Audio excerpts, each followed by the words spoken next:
వర్షాకాలంలో డైజెషన్ సమస్యలు రావడం కామన్. ఉష్ణోగ్రతలు మారుతుండడం, వాతావరణంలో తేమ పెరగడం వల్ల జీర్ణక్రియ పనితీరు స్లో అవుతుంది. దీనివల్ల అరుగుదల సమస్యలు వస్తుంటాయి. అందుకు వర్షాకాలంలో డైజెషన్ మెరుగ్గా ఉండడానికి కొన్ని టిప్స్ ఫాలో అవడం మంచిదని ఆరోగ్య నిపుణులు సూచిస్తున్నారు. వాటిలో మొదటిది తగిన నీరు తాగడం.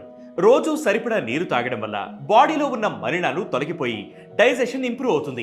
హెర్బల్ టీ, లెమన్ వాటర్, కొబ్బరి నీళ్లు తాగడం మంచిది. మీ డైట్ లో అల్లం, పసుపును యాడ్ చేసుకోండి. ఇందులోని యాంటీ ఇన్ఫ్లమేటరీ ప్రాపర్టీస్ మీ శరీరంలోని వేడిని తగ్గించి గట్ హెల్త్ ఇంప్రూవ్ చేస్తాయి. సూప్స్ లేదా కూరల్లో వీటిని యాడ్ చేసుకోవచ్చు. ఫైబర్ ఎక్కువగా ఉండే ఆహారం తినడం కూడా మంచిది. Heavy fried and processed foods తగ్గించుకోవాలి, ఎందుకంటే ఇవి అరుగుదలను స్లో చేస్తాయి. ముఖ్యంగా ప్రాసెస్డ్ ఫుడ్స్ లో ఫైబర్, న్యూట్రియంట్స్ తక్కువ ఉంటాయి. దీనివల్ల అరుగుదల కష్టం అవుతుంది. కాబట్టి ఈ జాగ్రత్తలు పాటిస్తూ తగిన వ్యాయామం చేస్తే అరుగుదల సమస్యలు ఉండవని ఆరోగ్య నిపుణులు చెబుతున్నారు.